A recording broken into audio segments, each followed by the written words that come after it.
Mr. Frimpong, good morning. Good morning, sir. It's good to have you here. Thank you. I know you're going to give us some background to the Boku conflict. Yes, indeed. Yes. So, yes, the floor is yours. What's on your mind this morning? Thank you. Yes, the Boku conflict. You know, first of all, let me say that the Boku is the town, in fact, the most northeastern municipality in Ghana, and enjoys three diverse cultures. And everybody otherwise would have wished to be at Boku as a trader, and for that matter as a tourist. First of all, to the eastern side of Boku is the Togo border. And you know, Togo was colonized by the Germans. So they have that German culture, you know, borrowed to Ghanaians through Boku. Then, immediately up there, northernmost is Burkina Faso, which is French. And so it gives us a borrow of a French culture.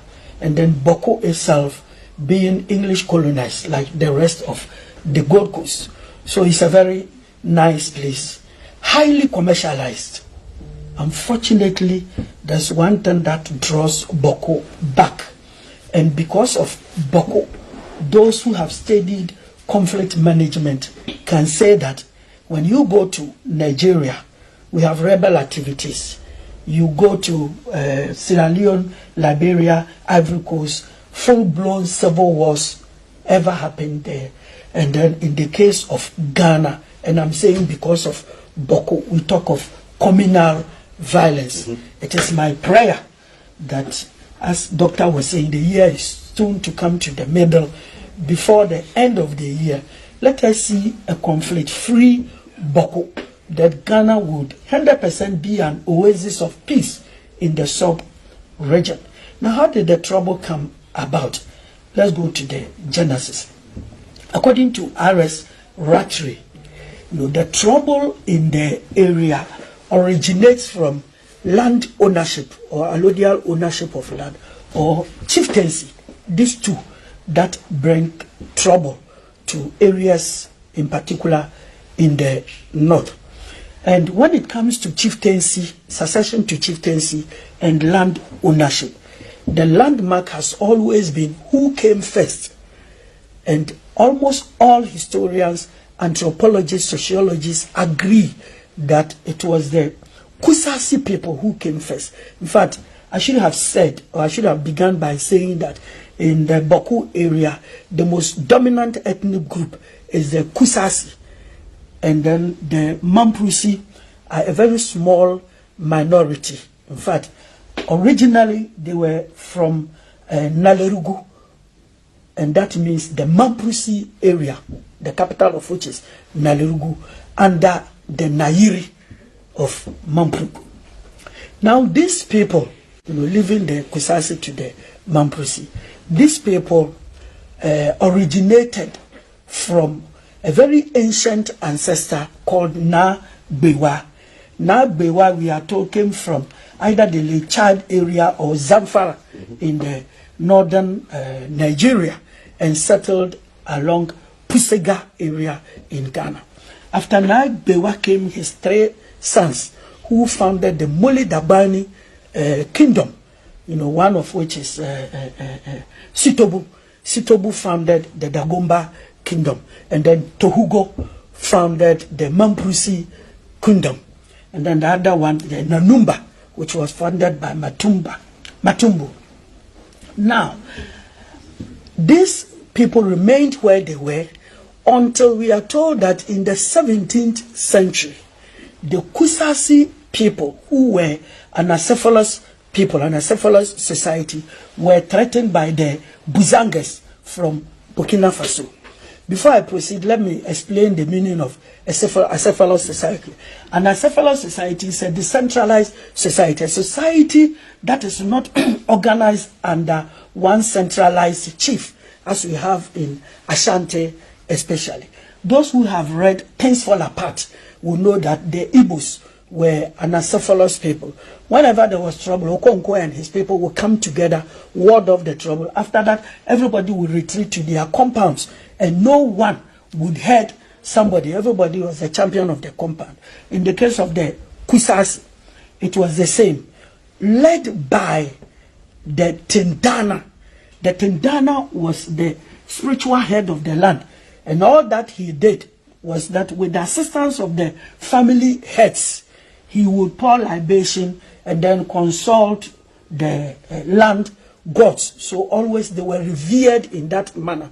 But his influence did not get to ruling or controlling anybody until, as I have said, in the 17th century when they were threatened, Natabia, the Nairi Natabia brought in troops to assist the Kusasi people. Having assisted them, they felt they had to stay. And so they stationed garrisons in places that Tanja, in Boko, and then Bindiri, all in the same environment.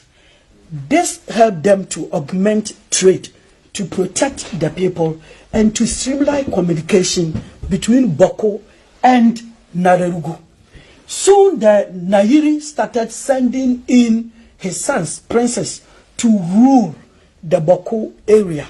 It didn't bother initially, it didn't bother the Kusasi people because they felt that they were Acephalous, they didn't care about who was the chief. And then the Mampusis also restricted their chieftaincy to their own subjects who were trading there. So this was a pre-colonial era and nobody had a quarrel with anyone. So the relationship was not a master-servant. It's like somebody who are giving you land to stay, and then you protect him against external aggression. Then when in 1900 the British entered the place, first of all, they sought to do direct rule for about 30 years. And the Kusasi people did not like it because, as I have said, they did not like, all those who belong to Acephalous societies fear overlordship. They hate it because it's alien to them. So the British from 1931 decided to organize all these groups under one centralized authority, reminding themselves of their own monarchy back home. And then also, as we all know, the indirect rule system that you govern the people through their own leaders. And because they could not find leaders among the Kusasis, they felt that the most centralized people were the Mampusi people, so they should govern them. This was not something they would like. Those of us who have studied a little history will know that the Igbos were treated that way. The Igbos didn't know chieftaincy, and the British imposed warrant chiefs upon them, and it led to so many deaths. That was the same thing that happened here. They imposed the Mampusis upon the Kusasis, and this continued for as long as the British ruled the country. To a very high extent, a research showed that a section of the Kusasi people liked the idea because before the Mampusis in Boko were made their overlords, they were directly paying tribute to the Nairi in Nalerugu.